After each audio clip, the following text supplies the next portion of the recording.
ধীর ও স্থিরভাবে কর্তব্য পালন করিয়া যাও। বিধাতা যে ব্যবস্থা বিধান করিবেন কদাচ তাহার অন্যথা হইবে না। সুতরাং বিচলিত হইলে চলিবে কেন? কাহারও মন যোগাইয়া চলা কালের ধর্ম নহে। তবে তাহার ব্যবস্থা যে মঙ্গলময়ী তাহাতে সন্দেহ করিবার কারণ নাই।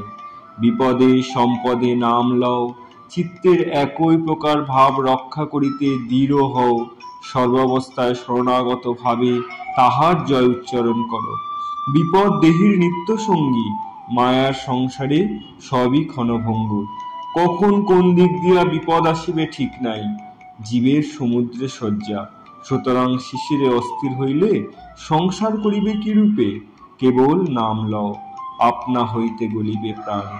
শ্রী শ্রী ঠাকুর। सतगुरु ज्योत से ज्योत जगा